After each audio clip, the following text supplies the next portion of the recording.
so much for meeting me here, Claire, this morning to talk about Saturday Wait, which is an important recent acquisition for Jerwood Collection. You knew straight away that it was going to be the right painting for us, and when I came to your studio, I was immediately struck about its relationship with a Bomberg, a painting by David Bomberg, a still life that we hold in the collection, which I'm not sure whether you were aware of. And I know that you've looked in particular to modern British sculptors as influences. I wondered whether you would count Bomberg as an influence, or whether there are other painters, British painters from the sort of early to mid 20th century that you would say that you've looked to in particular. Well, I didn't know the Bomberg work at all, and I'm So extraordinary. his styles changed so much. I never really got him. He wasn't really an influence. But when I looked at the painting. It was incredible how many sort of similarities, and they really talk to each other. I think they're going to work well if they ever get hung together. But I just knew the collection. Well, not inside out, but I know quite a lot of the works in the collection. And Saturday Wait just felt like the right painting to sit into the collection. It's contemporary, yeah. It definitely is.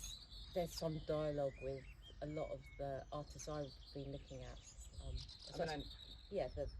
I suppose there's people like Sutherland and Nash. Nash early on, I was looking at a lot of his work, like 15 years ago. It's quite important to how I was painting. Late Sickert as well, which I don't know if he actually categorises as modern British. No, absolutely. I think I can't wait. I've been looking at, particularly looking at Hang It with the Bomberg in future. I think it'd be so fascinating to see them together and see whether that relationship, stands up when you put the paintings together. It'd be nice to see more of the collection and see how it maybe works with other works as well, which would be... So yeah, there was a lot of modern British. I looked at a lot of painting. It started off really with Hepworth, looking at Hepworth and Moore and looking from a sculptural point of view. So I studied sculpture, and I still kind of think of myself as making objects, I suppose. Yeah. So it definitely came from that area. Absolutely, and I know that other sort of influence or particular source imagery for you comes from photographs, and some of the photographs sort of veer on the gruesome and what some people or most people might find hard to look at. And I think in contrast to this, the subject matter of Saturday Wait, which is flowers, feel almost cheerful. And I wondered whether you see them as cheering, or whether that sort of emotional connotations to the subject matter are less relevant than the shapes or forms that the subject matter provides for you as a painter. I think, like I said, I always worked from photography, and that is the starting point. Like, the paintings don't exist without the photograph. And then I take a drawing from the photograph, and that is what the painting is sort of originated from.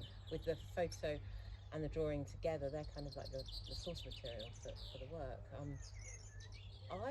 I think I've been looking at Manet's last photos, last paintings of flowers, and for me, flowers are always quite sad. It's always very much about death or dying, or taking people's flowers when they're ill, and a lot of the flowers that he was painting was from his deathbed that people were bringing to him, little posies that they were bringing to him. And also, I really like the way a bunch of flowers can show like a life cycle in a week. It's like an accelerated life. I do find flowers quite sad, actually, because once they're cut, they die. It's very quick. It's all very quick. Well, it's a sort of paradox that you have. The moment you cut them, as you say, they're dying. So you sort of bring them in the house, but you've actually cut off their